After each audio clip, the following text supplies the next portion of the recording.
What's up, gamers? The big day is finally here. It's the release of Dragon Age: The Veilguard. Welcome to the channel. If you're new here, just so you know, leading up to the launch of The Veilguard, I went back and I played Inquisition, and I shouldn't have said went back because I actually played it for the first time in the past month or two before Veilguard's come out. And so that's kind of given me what I think is a unique perspective on Dragon Age as a newcomer to the series, and as obviously a newcomer to the Veilguard, like we all are right now because it just came out. So I want to, in this video, kind of drop in, say hello, and give you guys my first impressions of Dragon Age: The Veilguard. No idea what you have done. The blighted elven gods walk free, all because you disrupted my ritual. You battle against gods. They will not rest until you are on your knees. Fearful, cowering, helpless in the face of such power. So let's just get to it. I'm going to start out trying to avoid spoilers, and then I think I might get into some minor spoilers for the beginning of the game, but if I do, I'll wait a little bit and I'll give you guys a little spoiler warning. Let's start on the gameplay.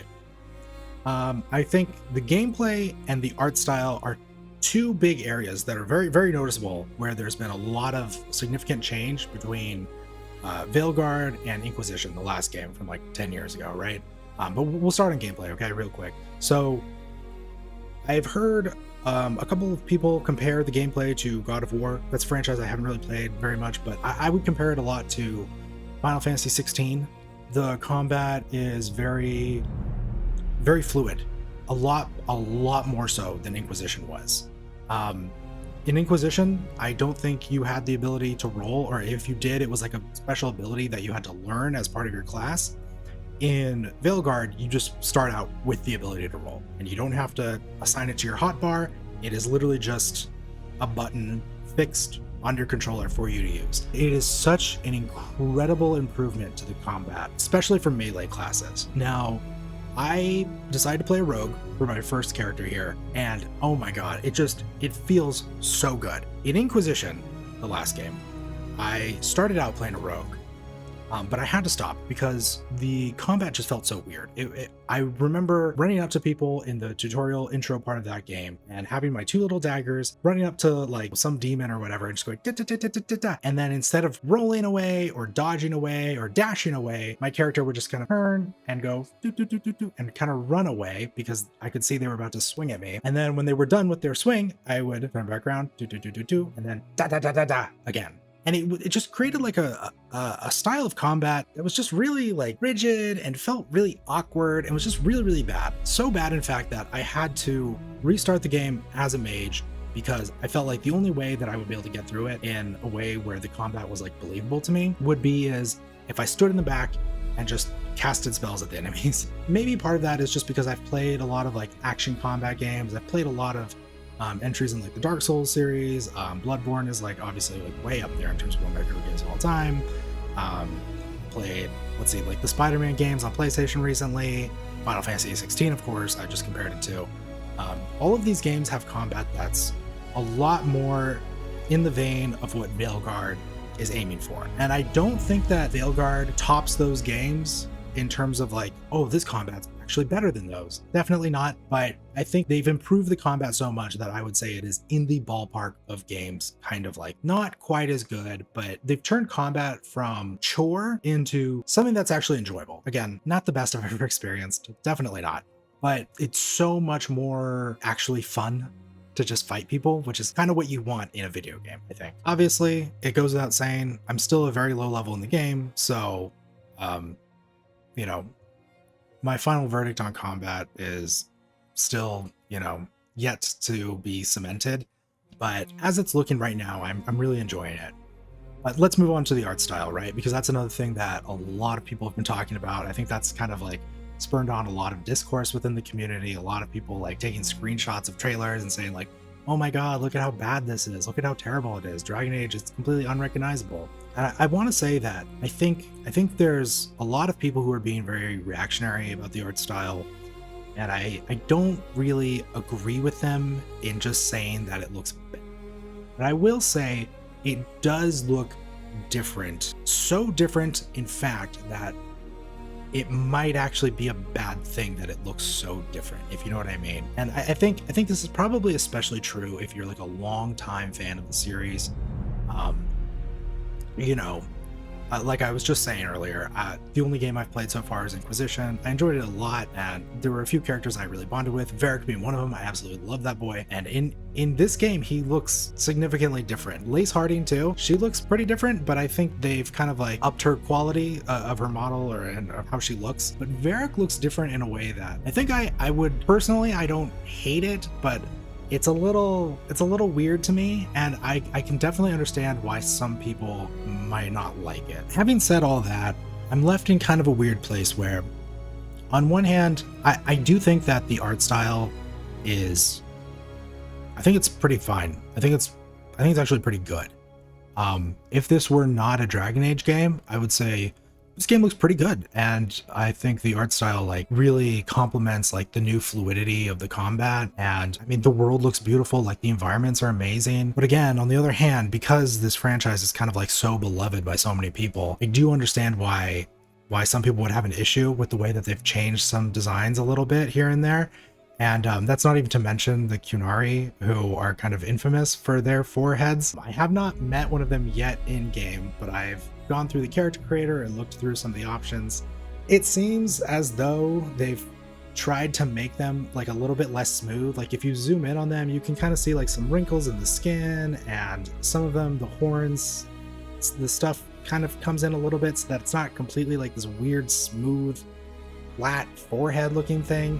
It looks like they've tried to maybe get away from that a little bit, but I don't think they're completely successful there. It looks a little awkward. I'm gonna wait to see like some of the NPCs in the game before I like render like a full-on judgment. But yeah, I don't know. Right now I would say that the art style is good, but I'm just not sure that it services the game well, if that makes sense. And I think it does, because I'm a smart guy and I know what I'm talking about. Moving on, let's talk about dialogue real quick, okay? This is one area where I saw a lot of criticism coming from people before the game had even come out. Some of these people were early reviewers, but a lot of these people were just kind of like Redditors who were trying to throw a fit about like clips that they had seen from the game, but you know, they hadn't actually gotten in and played it themselves. I will say that I have heard, I do need to still confirm this, so take this with a grain of salt, but I have heard that the writers from the previous games have pretty much all been replaced at this point, so we're working with like a fresh team of writers.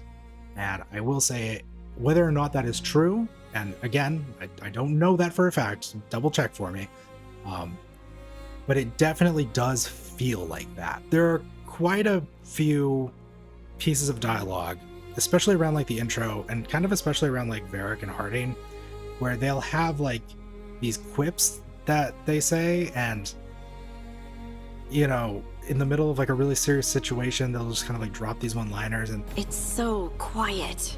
Too quiet. I think you'll know what I mean by this. It just kind of feels like a little Marvel-y, you know what I mean? Like that kind of like ubiquitous writing style that I think we've all kind of like grown accustomed to, where the characters in a story seem like a little bit like ironically detached from like how serious and how grave a situation is.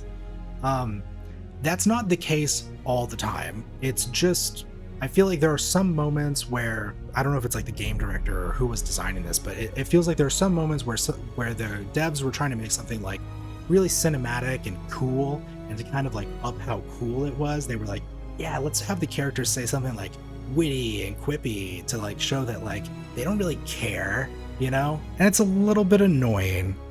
But I will also say, like, I've played beyond just the tutorial. I've gotten past like the title card drop, and there are some moments, even like very early on in the game, where there are some very serious situations that come up. They're like very dark, that people treat appropriately, and with, you know, with a sense of like grave urgency, and I appreciate that. So I will say that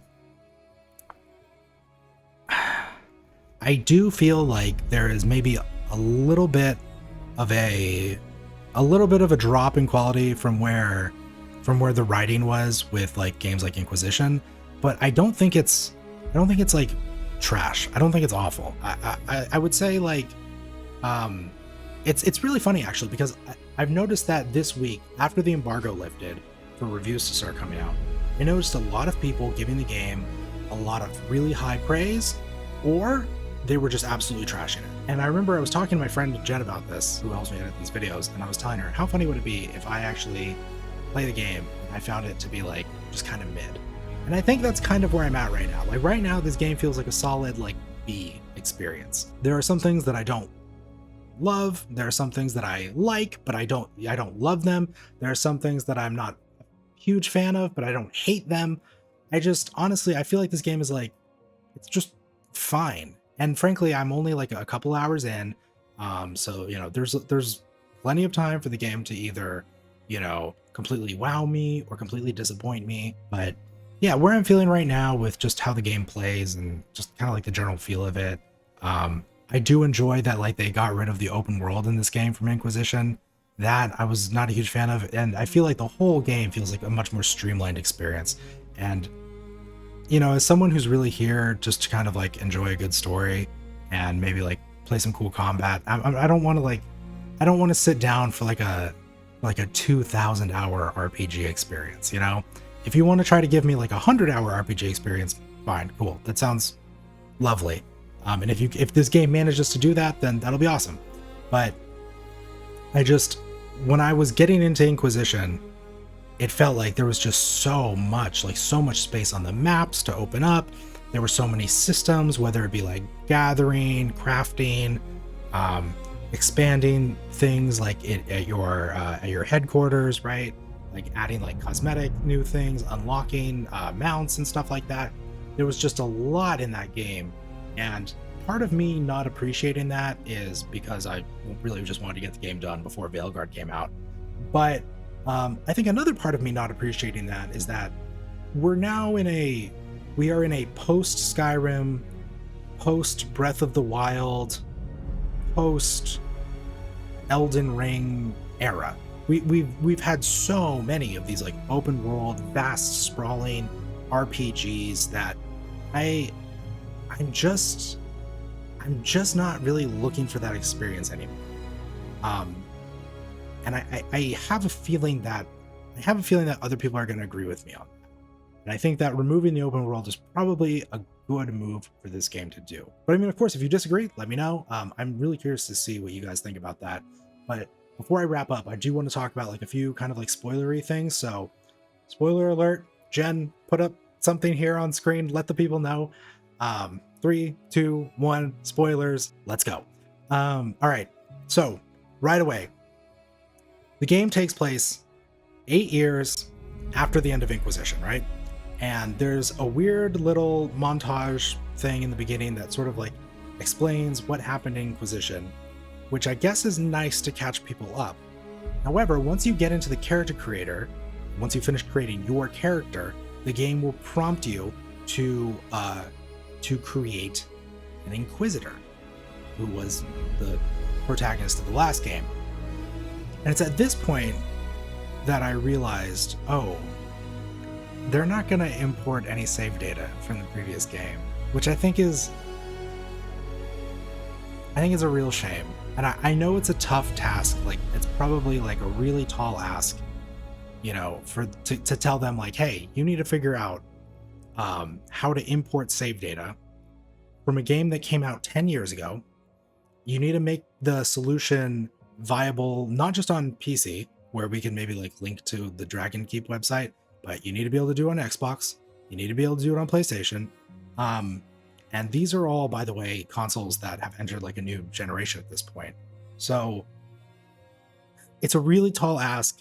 I can't necessarily fault them for not doing it, but it just sucks. I'm not gonna lie, man. It really sucks to know there are things like Iron Bull's chargers. I saved them in my thing of Inquisition, and it would be so cool if the Iron Bull shows up again in this game, and whether or not his chargers are with him, is based on whether or not you save them in the last game. Leliana, I pushed her to be the new divine. Is she gonna show up? How would the game know that she's the divine instead of Cassandra, right? I don't think there's any way of the game to know that I chose that. The ancient elven well, the magic well, right? That you could have the Inquisitor drink from, or you could let Morrigan drink from it. Is that going to come back around? Are they going to mention that when my Inquisitor shows up? Is she going to be like, oh, I have all this ancient elvish wisdom because I drank from the well? And am I going to be like scratching my chin, disappointed, going, no, you don't, buddy. I made the other choice. Yeah, it just, one of the things I was really looking forward to, and this is, I guess, a little bit on me, because they did announce before the game came out that they weren't going to be importing save data from Inquisition, so I could have known, I could have spared myself the disappointment, to be fair. But I will say, like, nevertheless, it's still really disappointing, you know? Or there's a lot of enjoyment that I had when I was playing Inquisition, because I was, you know, looking at these choices that I was making, especially in the back half of the game. And I was like, oh my god, I bet this is going to completely change, like, some big part of the story in Veilguard. It's probably not going to. I think that's a real bummer. Okay, also, another big spoilery thing. A lot of people, or I've seen a lot of speculation on, like, Reddit and Twitter and stuff about whether or not Varric was going to die in this game. This was something that me and Jen actually talked about in a video that we recorded last week. And I think one thing that a lot of people expected was that there's a strong possibility that Varric will get killed by Solus in the beginning. And there's a big fake out where Varric confronts Solus in the beginning. They get into like a little kerfuffle, and Solus stabs him, like right in the chest, like seemingly like right in his little dwarven heart. And it kind of, it's like a very like chaotic moment. A lot of stuff is going on. In all the mayhem, I'm kind of thinking like, that's it, he's dead. Like, we're gonna pull him back, we're gonna be able to take his body with us, but like, he's for sure dead here, and he's not. And I just don't like fake out deaths like that. It just rubs me the wrong way. Like, I'm really worried for my man Varric. I still think there's a possibility that he dies, but yeah, I don't know. It just rubs me the wrong way. I didn't like it. You know, it felt like a cheap way to kind of get like an emotional rise out of me, the audience, right? And I didn't appreciate that. And then finally, I'll say one other thing. A lot of these spoilers, by the way, you'll notice are kind of like where a lot of my disappointments with the game are. Another thing I really don't care for and didn't really like is that it felt to me like at the end of the last game, Solus was being set up to be like the big antagonist for this game. But I had a suspicion that we would get a different antagonist, and that Solus wouldn't be the primary antagonist. And I am so sad, because I was so right. I was like so on the nose. So in the beginning, Solus opens up a little bit of like a breach, a little bit of a rift through a little cut in the fade, or in the veil, I'm sorry, because he's trying to destroy the veil. He opens up the veil so that the fade and the real world can merge, but we managed to stop him. However, in that whole kerfuffle, he gets sucked into the fade, and two rando elven gods pop out, and they are our villains, right? And they're not necessarily bad villains. There's like a mission early on where you go to a town and you get to see like the chaos and the havoc and the destruction that they wreak on these people. And it is affecting, you know, it's not terribly done, but I will say it just does feel like it makes it kind of obvious why they changed the name of the game from Dreadwolf to Veilguard. Because I have a strong feeling that the Dreadwolf is not going to be a huge part of this game. Now, again, I'm only a couple of hours in.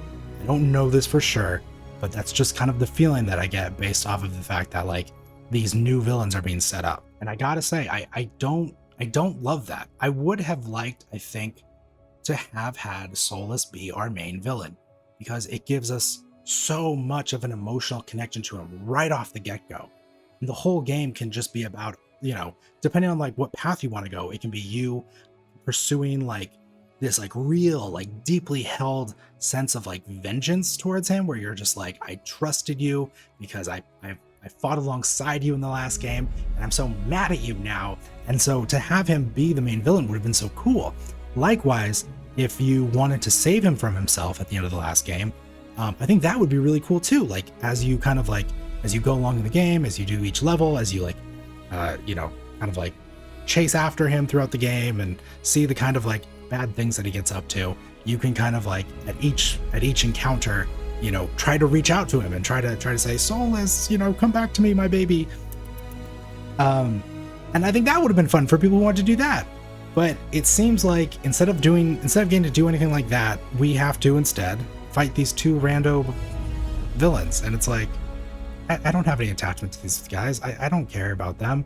And I think I would be more open to having these like new main villains if the last game hadn't set me up with such high expectations for this conflict with Solus.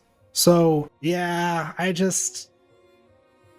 I would have been, I think, pretty accepting of, you know, them having like another villain besides Solus also be part of this game. But the way that he just like immediately gets sucked into the Fade and literally replaced with like two randos is just like, dude, I don't care, you know? It's not a strong first impression, is what I'll say. I'm gonna try to keep an open mind. I'm gonna try to do my best to like enjoy this game for what it is. And speaking of which, spoilers over at this point. Going forward, I'm going to be playing Dragon Age The Veilguard every Thursday. We're going to call it Thedas Thursday, and I'm going to be streaming it right here on YouTube, okay? Now, normally at the end of my videos, I tell you guys like, hey, what's up? I stream on Twitch, or go follow me over on Twitch. That's where I get up to like other nonsense. I play random MMOs, I paint Warhammer minis. I do that kind of stuff over on Twitch, so still go follow me there if you want to see that. But if you're interested in the Dragon Age stuff, it's all happening here on YouTube, okay? So make sure you subscribe, make sure you hit the bell, do all the YouTube pleasantries so that you know when I'm going live. It's gonna be every Thursday around 4 p.m. West Coast time. And I think that's all I have for you guys. So peace, be safe, have fun, and let me know what you think of the Veilguard down in the comments.